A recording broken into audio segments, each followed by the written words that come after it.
Assalamualaikum warahmatullahi wabarakatuh. Salam sejahtera untuk kita semua.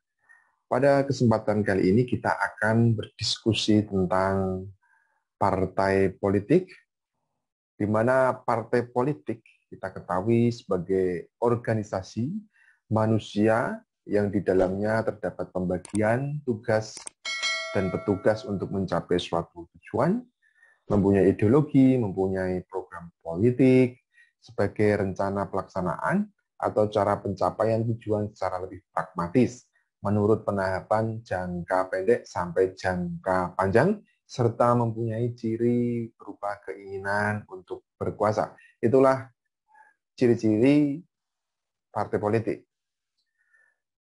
Tujuan partai politik itu sendiri, yang pertama adalah berpartisipasi dalam sektor pemerintahan, ya, yaitu mendudukan seorang biasanya menjadi pejabat pemerintah sehingga dapat turut serta mengambil atau menentukan keputusan politik atau output pada umumnya.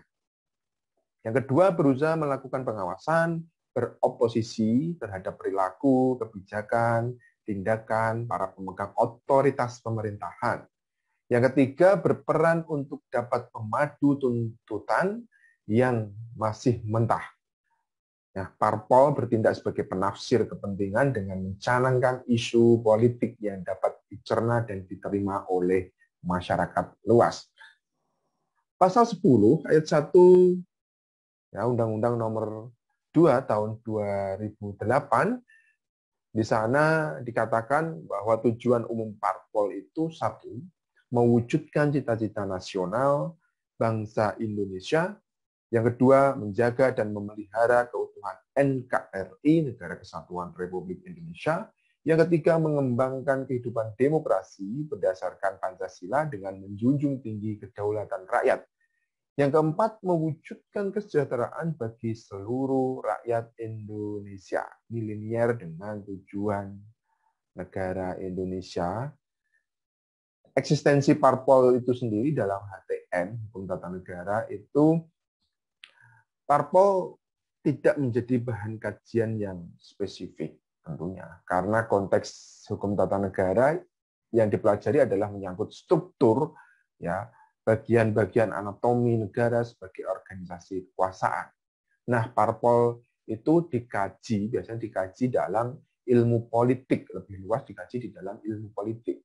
Ilmu politik sendiri yang pada hakikatnya mempelajari tentang perilaku dari organisasi kekuasaan. Jadi sebenarnya kita tidak bisa lepaskan antara hukum, ilmu politik, maupun payung hukum tata negara itu sendiri di dalam ketata pemerintahan negara, termasuk negara Indonesia ini. Karena saling berkaitan. Hukum sendiri itu lebih cenderung pasif, ilmu politik sendiri itu lebih cenderung aktif. Maka hal ini dapat dipadukan sehingga hukum itu lebih cenderung dinamis dan bermanfaat untuk kehidupan masyarakat itu sendiri. Peran partai politik, yang pertama mewakili warga negara dalam politik, membentuk dan merekrut, ini tugasnya, elit politik yang baik, ya tentunya. Yang ketiga, merumuskan tujuan kolektif bagi masyarakat, ya. Yang keempat, mengartikulasikan dan mengagregasikan berbagai kepentingan masyarakat. Ini tujuan parpol. Yang kelima, sosialisasi terhadap pendidikan politik bagi warga negara dan mobilisasi masyarakat agar tertib dalam politik. Ini penting juga ya, bahwa masyarakat perlu diberikan pengetahuan terhadap pentingnya ilmu politik, ya, sehingga sekarang yang masyarakat cenderung apatis terhadap politik, berpikiran menyimpang terhadap partai politik atau ilmu politik, maka dapat diluruskan. Nah, kita mengenal sistem kepartaian yang ada, ya, sistem kepartaian umumnya itu disebut berdasarkan jumlah partai politik yang ada di dalamnya. Bisa sistem satu partai, sistem tripartai, sistem satu partai yang dominan, dan sistem multipartai. Nah, sistem satu partai kita lihat seperti di negara-negara sosialis, misalnya Partai Komunis, Uni Soviet, ya, almarhum ini yang sudah tidak ada, mengendalikan dan mengarahkan semua lembaga politik dan hampir semua segi kehidupan masyarakatnya. Sarana untuk menguasai negara, masyarakat, serta ekonomi, dan untuk menjamin bahwa semua organ yang di bawah tunduk pada yang di atas. Dengan membentuk sistem nomenklatura, yaitu bahwa semua jabatan tertinggi diduduki oleh pejabat-pejabat yang lulus litsus partai, penelitian khusus partai. Di negara-negara yang baru merdeka, biasanya partai yang muncul dari perjuangan kemerdekaan umumnya mengandalkan seorang pemimpin yang karismatik. Ini di dalam konsep satu partai, sistem satu partai. Yang kedua, sistem dwi partai. Tiga kriterianya di antara lain, walaupun ada sejumlah partai kecil, hanya dua partai yang memperoleh dukungan suara dan kekuatan parlemen yang cukup untuk berkuasa dan membentuk pemerintahan. Indonesia, pernahkah seperti ini? Yang kedua, partai yang memenangkan suara terbesar itu mampu membentuk sendiri pemerintahan, ya, umumnya berdasarkan mayoritas dalam parlemen, sedangkan yang lain bertindak sebagai oposisi. Nah, di partai itu seperti Amerika itu ada Demokrat dan dan satunya ya oposisinya ya.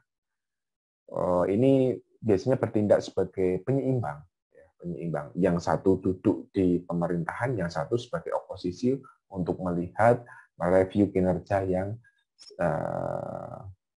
duduk ya, Demokrat dan Republik ya.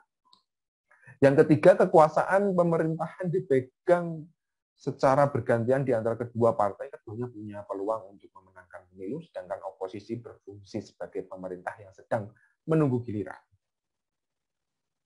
Sistem satu partai dominan, satu setengah partai, ya, ada beberapa partai yang bersaing dalam pemilu, tetapi hanya satu partai mayoritas yang terus-menerus muncul sebagai pemenang. Lembaga ya,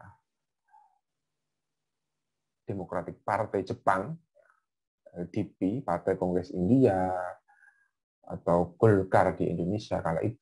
Ya.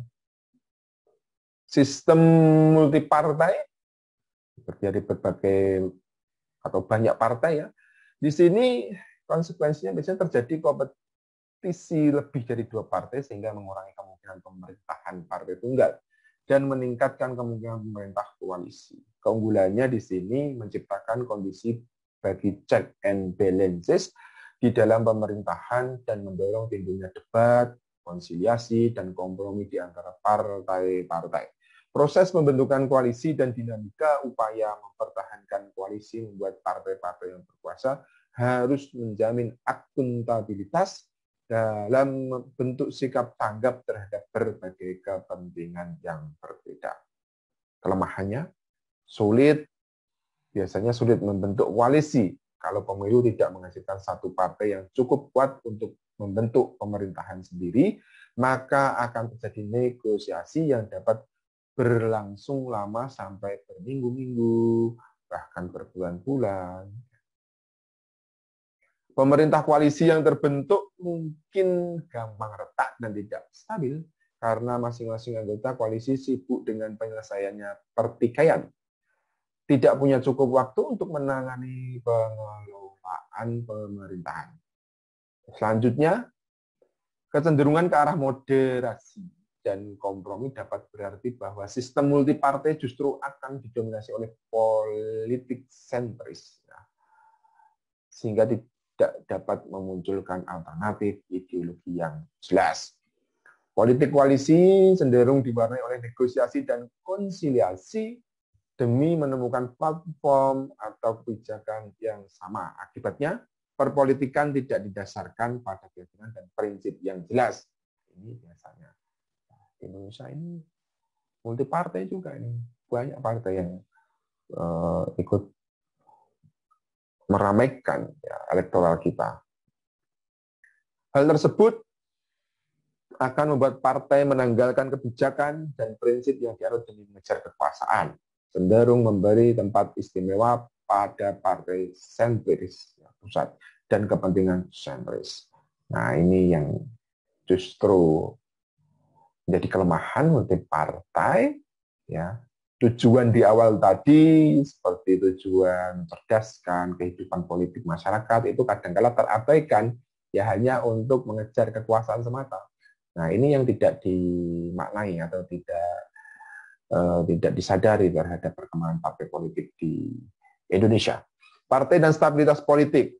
Biasanya stabilitas politik tergantung dari polarisasi ideologi yang dianut partai-partai yang ada. Bagaimana polarisasi yang dianut masing-masing partai. Multipartai plus polarisasi ideologi yang tinggi, pembiasan yang tinggi, itu biasanya menciptakan instabilitas politik. Instabilitas politik di suatu negara itu akan terganggu. Ya. Terlalu banyak polarisasi ideologi. Multipartai plus polarisasi ideologi yang rendah itu dapat menciptakan stabilitas politik yang cenderung lebih baik. Keadilan adalah sesuatu yang harus diupayakan, bukan sesuatu yang harus dibicarakan. Demikian yang bisa saya sampaikan singkat tentang partai politik. Semoga bermanfaat untuk kita semua. Saya tutup. Assalamualaikum warahmatullahi wabarakatuh.